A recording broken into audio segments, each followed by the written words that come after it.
aloof roommate is physically linked to my water cup. I twist the cap and he groans. I take a sip and he licks his lips. But when I poured bubble tea into it and took a few hard pulls on the straw, he lunged at me and snatched the cup away. Don't suck. My cheap plastic water bottle hit the dorm floor and shattered. Great. My roommate, Sebastian, slid a drawer open and pulled out a cup. Here, take this. It was a glass tumbler. High quality stuff. It had these transparent purple lavender flowers swirling around the glass. The lid had a small, tight silicone hole tailored for a straw. It looked brand new. Pristine. I was honestly a little shook. Thanks, man. He avoided my eyes, turning his back to me to focus on his gaming rig.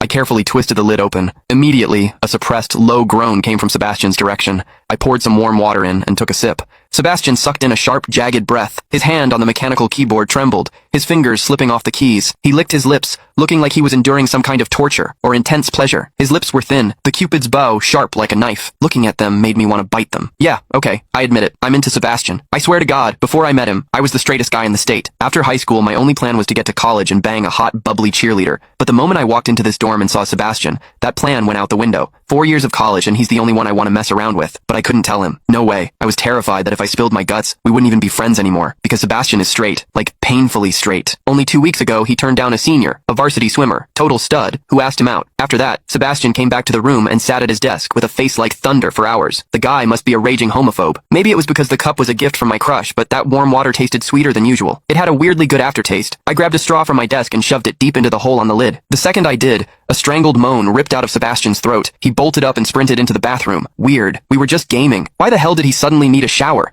He didn't even grab a change of clothes or a towel. My hearing has always been too good for my own good. Through the thin bathroom door, I heard whimpery, muffled sounds. Soft, hot, suppressed. As a dude, I knew exactly what that sound was. He was jerking off. When I get horny, I usually wait until lights out and hide under the covers like a rat. But Sebastian, it's the middle of the damn day and he just goes for it? Talk about high testosterone. Sebastian is gorgeous. He's got that cold, don't touch me vibe, but his eyes are sharp, almost like a fox. He looks like a priest who's secretly a sinner, tempting as hell. I've heard people say his smile is killer, but I've never actually seen it. Sitting there, I couldn't help but picture what was happening behind that door. That aloof, icy face flushed with heat, his lean, muscular body. The veins popping on the back of his hand as he gripped himself. Does he keep that cold expression even when he's beating his meat? My thoughts were getting way too dirty. My face felt hot. After a long time, I heard a final, guttural grunt from the bathroom. The door clicked open, and Sebastian walked out. His face was bright red, a sheen of sweat glistening on his forehead. There was a visible tooth mark on his lower lip where he'd bitten down too hard. He walked straight to his wardrobe, grabbed fresh clothes, and went right back into the bathroom. Then the shower turned on. Okay, now he was actually cleaning up. The mental image of him panting in there made my throat dry. I grabbed the glass tumbler again